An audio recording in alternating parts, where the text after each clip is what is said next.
Pirate Software. He's been tanking in subscribers and views for a couple of weeks now from what I would say is his own doing, his own hubris, his own egotism, and I wanted to talk about it in a new series I'm wanting to call the Finals Chat Box. The name is open to ideas and changes. It's not set in stone yet. A lot of you guys liked a video I made a couple days ago where I just chatted about some of my passions, which is AI, coding, just topics in general that I wanted to chat about, and I decided I'm going to make a series out of just chatting about things I'm interested in a couple games of live commentary finals. So we still got the finals going on for everyone who enjoys the finals, but we've also just got chatting for people who enjoy that as well. Let's get out of here real quick. This drama around Pirate Software actually fits in really well to what I was talking about with AI education. It's around the same topics, you know, coding, different things like that. Ooh. Oh, for any of you who don't know, I am an honors mechatronics engineering and computer science student, so I do have some experience around coding and other things.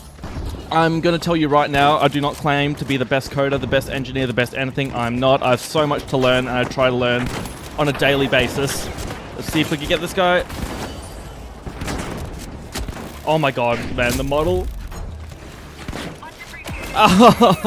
This is my first game on and doing live commentary while talking about this. Oh my goodness, why did I choose the model? I really enjoy talking about code. I've tutored code as well to quite a lot of students, even university classes. So I know a little bit of what I'm talking about, but I don't claim to be the best at what I do whatsoever. And I think that's where Pirate Software has had his downfall. His ego, man. This guy's ego is... Oh, come on. Oh, no. Let me get out of here. His ego is crazy. He actually, I just found out Pirate Software actually blew up within like 2 months. He was at 13k subscribers, and within 2 months, I don't know exactly what year, he basically gained over 1 million just from using YouTube Shorts, where he really knew how to work the YouTube Short system. So for any of you who don't know who Pirate Software is, he claims to be a 7-year employee at Blizzard. I was critiquing you for mentioning you work at Blizzard so much. I literally never talk about it. When I worked at Blizzard, I did that for Blizzard. Blizzard, 7 years, yeah. Blizzard. Which is where his dad worked for 20 years as well. As he always quotes, he claims to be the first second-generation Blizzard employee, which is funny with how many times he says it. I was the first second-generation Blizzard employee ever. The first second-generation Blizzard employee. First second-generation Blizzard employee. Which is already showing how high his ego is. Oh, let me get out of here. Oh, 1 health, that's crazy. For people who are looking for an in-depth overview of this topic, that's not what this video is here for. I'm just playing and talking about something I enjoy, and hopefully you guys enjoy it as well. So there's going to be a bit of pausing, some gameplay, some talking. I decided to do it in a live commentary kind of sense because I didn't want to become a commentary YouTuber, just like with a pre-recorded video. That's not what these videos are about. There we go. So yeah, claimed to be a 7-year employee coding at Blizzard, when it turns out he wasn't doing any software. He wasn't really doing any software. Contradictory to his name, Pirate Software, obviously. He was working in security. Talking about security, he also claims to be a hacker, when he's really only done phishing, which is a type of social engineering, which you can put into a hacking repertoire, but what he claimed to be doing is hacking nuclear power plants for the government, which I find hilarious because all he was doing was phishing emails, which is basically tricking people into clicking an email so you can get their credentials and breach security. Which, before any of you correct me, I know that is a form of hacking. I'm not claiming it's not. But the way he talked about himself is he was this guy in a suit, this white hat hacker from the red team who kind of came in, hacked... Oh, got him! And hacked the systems of these government facilities, and he was like that kind of expertise. He had coding expertise in hacking, but no, he does not, and I found that really interesting. What I'm going to say right now is, in all my time learning coding, I have also delved into hacking a bit, game hacking. I wouldn't call myself a hacker. I have too much of a imposter syndrome to call myself even a coder or a programmer. I still feel like I don't know much, which I feel like is the complete opposite of what Pirate Software has. He has like... Oh, that's not what I wanted. Ooh! He has like opposite imposter syndrome. I guess opposite imposter syndrome would be narcissism, right? He's a narcissist.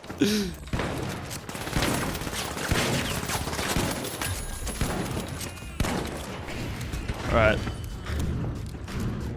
Also claim to have an unhackable game, which I assume if you're a technical hacker, you would know how to protect your game from other people trying to hack it.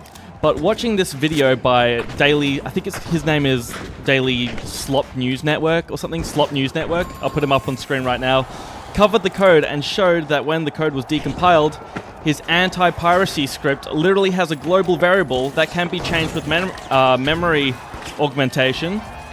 Oh, good stuff, team. Got him. I'll put the code snippet up on screen now, but for anybody who doesn't know, there's a global variable right there that can be accessed with memory augmentation, like from an external thing like cheat engine or even just decompiling. If it's in, I'm not sure what the game was built in, might have been Unity, Unreal, but if it's in Unity, you could decompile it using Intermediate Language 2 C++ if it was in the newer system, or you could use a mono editor to basically get that global variable, change the piracy thing to 0, and then you'll be able to basically pirate the game, just as simple as that. And if that was hidden or anything else anyway, you could basically fake the Steam DRM and hack it anyway. So again, I'm not a pro in all this. I have modded some games myself and do have some mods up that are some of the most used in certain areas, like for Risk of Rain 2, Deep Rock Galactic, though I haven't updated that in a while. But I'll have my GitHub if you guys do want to check it out. My code, again, isn't great. I don't claim to be the best. Talking about code and spaghetti code, I want to go over Pirate Software's code. He uses, as Coding Jesus, another YouTuber said, uses a lot of bad coding strategies and methods that are not industry standard and shouldn't be used if you're working in a team. I'm not sure if he was working in a team for his Heartbound game, which is the game he's been working on for over 7 years now. Oh, let's see if we can get this kill here. But for somebody to claim they're a 7-year Blizzard software engineer veteran and also has 20 years of coding experience, I would expect someone to be putting coding standards within their game, right? Teammates need help here. I did not hit that. That's... Hey, man. Let's go get this guy. Oh boy, that's not good. Oh, can I escape this? See, I don't want to shit on him for his code, because if you look at my code in my GitHub, there's a lot of coding standards I'm not following, because, you know, I don't expect to share them with anyone. It was my own solo projects. And sometimes I just smash out a piece of code knowing it's bad coding standard to go back later to it and refactor my code, basically making it easier to read and following coding standards for anybody who doesn't know what refactoring is. And that's one of my most enjoyable parts of coding, actually, is refactoring my own code. Because when I code and it becomes sloppy, I become less and less likely to finish my project because I hate the way spaghetti looks. Spaghetti code, which is messy code, I usually don't finish my project. So I force myself to get something working that looks terrible and then usually go back to it and refactor it a little bit myself. Sometimes I don't, as you'll see in some of my projects. If any of you look at GitHub, my GitHub, if I put it up or anything like that. So I'm not shitting on him. I'm not trying to shit on him in general. I just think it's a good lesson in having a hubris or an ego when you don't have the stuff to back it up, really, right? Also, talking about GitHub, he doesn't even upload any of his projects to GitHub. Again, on Slop News Network, that channel that I linked before, you can see that he actually hasn't uploaded a single push, commit to his GitHub in years, unless it's a bug report, which is, again, crazy. He refuses to admit he's wrong. It's just a crazy situation that I find really interesting, just like the AI situation I was talking about before. Again, this video isn't meant to shit on him, it's more just to discuss a situation I'm interested in. I'm interested in code, been coding for years and years. I don't call myself a hacker, but more, a rookie game modder, I'd call myself. Let's see if we can't... Oh my god! A rookie game modder myself. Got a couple thousand downloads on my Risk of Rain mods and stuff like that. I just enjoy reverse engineering games, enjoy making them do things they shouldn't be doing, which is fun to me. Oh god. I'm gonna go out this way, see if we can't just catch him off guard. take what I'm saying with a pinch of salt. I'm playing a game and just talking about a topic. So if you want to go see some more reliable sources, go check out Coding Jesus and Slop News Network, which I'll link down below. I'm just playing some games and chatting about coding, which I love me some coding. I was looking at some of his code snippets from some of those videos I was watching on him, and it showed it's like another Yandere Dev situation. Yandere Dev had like these atrocious snippets of code that look like those memes. If anyone programs here or codes the memes of the calculator, like it's like make a calculator that can add up to 200, and someone just adds like 2,000 if statements. Ooh. Or like a calculator that can add up to 5,000 and adds just a ton of if statements. That's how Yandere Dev's code looked, and some of Pirate Software's code looks awfully similar to that. It's like Yandere Dev 2.0. Oh, I thought so. So there was a lot of that. Oh shit, I should have helped. I should have helped. I should have helped. I should have helped them. Whoops, we're gonna lose now.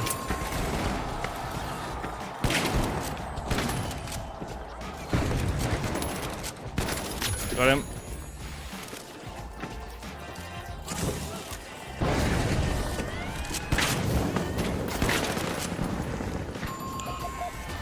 Okay, we can win this. We can win this.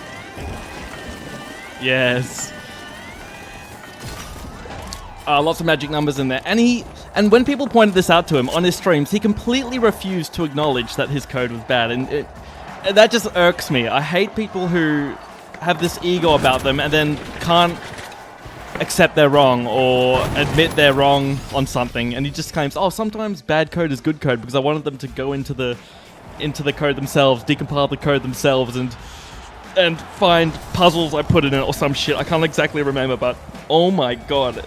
Just admit you're wrong and move on. Like, me, myself, if you look at my code, I've got a lot of magic numbers. I've got a lot of shit. I've got different naming conventions. My code's an utter mess a lot of the time.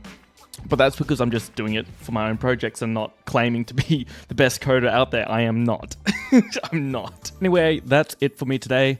Again, take with what I said with a pinch of salt. I just got on the finals and started chatting about some tech news and coding news that's been going around recently. A bit of drama, so I wanted to talk about it considering I'm working and studying in the field of software and engineering. And I thought it'd be fun to just chat about and try something out new. Instead of just being a commentary channel or finals channel, maybe trying to do something new where I play live commentary and just talk about a singular topic for the whole thing. If you guys enjoy, make sure to tell me down below to tell me if I got anything wrong, which I probably have, and make sure to check out Slop News Network and Coding Jesus if you want to see a more in-depth overview of what I've been talking about today. Thank you so much for watching, and if you want more of this, tell me down below and I'll make sure to get some more topics up that are in the tech world or AI or anything like that. And I'll see you all later. Bye-bye. PP meow meow, legend of the screen. Moves in the final slick and clean. Game time, wizard strategy supreme. Built a fam, tighten it like a dream. Community tight, bonded by the grind.